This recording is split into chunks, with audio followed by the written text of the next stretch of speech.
ദൈവത്തിന് സ്തുതി. ഇന്ന് 2024 ആണ്ട് മെയ് മാസം 3-ാം തീയതി. സിറോ മലബാർ സഭയുടെ ആരാധനാ കലണ്ടർ അനുസരിച്ച് ഉയിർപ്പുകാലം 5-ാം വെള്ളി, ഈ മാസത്തിലെ ആദ്യ വെള്ളി. ഇന്നത്തെ വചനഭാഗം. 1-ാം വായന വിശുദ്ധ പൗലോസ് ശ്ലീഹ കോറിന്തോസുകാർക്കു എഴുതിയ 1-ാം ലേഖനം, അധ്യായം 3, വാക്യങ്ങൾ 1 മുതൽ 9 വരെ. ശ്ലീഹായുടെയും സഹപ്രവർത്തകരുടെയും ദൗത്യം. സഹോദരരെ, എനിക്ക് നിങ്ങളോട് ആത്മീയ മനുഷ്യരോട് എന്നതുപോലെ സംസാരിക്കാൻ സാധിച്ചില്ല. ജഡിക മനുഷ്യരോട് എന്നതുപോലെയും ക്രിസ്തുവിനെക്കുറിച്ചുള്ള അറിവിന്റെ കാര്യത്തിൽ പൈതങ്ങളോട് എന്നതുപോലെയുമാണ് നിങ്ങളോട് ഞാൻ സംസാരിച്ചത്. ഗുരുവായ ഭക്ഷണം കഴിക്കാൻ ശക്തരല്ലാതിരുന്നതിനാൽ നിങ്ങൾക്ക് ഞാൻ പാൽ തന്നു. ഇപ്പോഴും നിങ്ങൾ ആ അവസ്ഥയിലാണ്.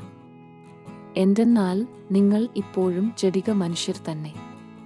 നിങ്ങളുടെ ഇടയിൽ അസൂയയും തർക്കവും നിലനിൽക്കുമ്പോൾ നിങ്ങൾ ജഡികരും സാധാരണക്കാരുമല്ലേ? ലൗകികരായതുകൊണ്ടല്ലേ നിങ്ങളിൽ ചിലർ ഞാൻ പൗലോസിന്റെ ആളാണ് എന്നും ചിലർ ഞാൻ അപ്പോളോസിന്റെ ആളാണ് എന്നും പറഞ്ഞു നടക്കുന്നത്. അപ്പോളോസ് ആരാണ്? പൗലോസ് ആരാണ്? കർത്താവ് നിശ്ചയിച്ചു തന്നത് അനുസരിച്ച് നിങ്ങളെ വിശ്വാസത്തിലേക്ക് നയിച്ച ശുശ്രൂഷകർ മാത്രം.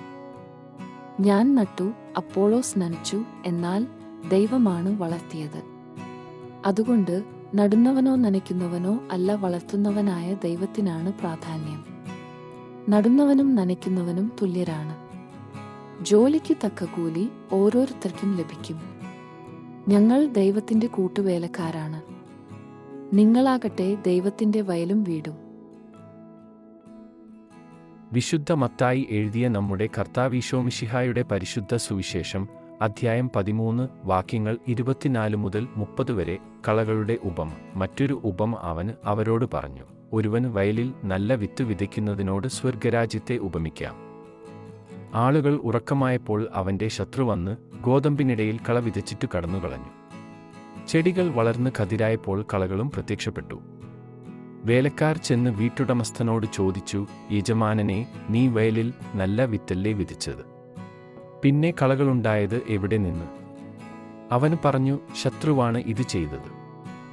വേലക്കാർ ചോദിച്ചു, ഞങ്ങൾ പോയി കളകൾ പറിച്ചു കൂട്ടട്ടെ?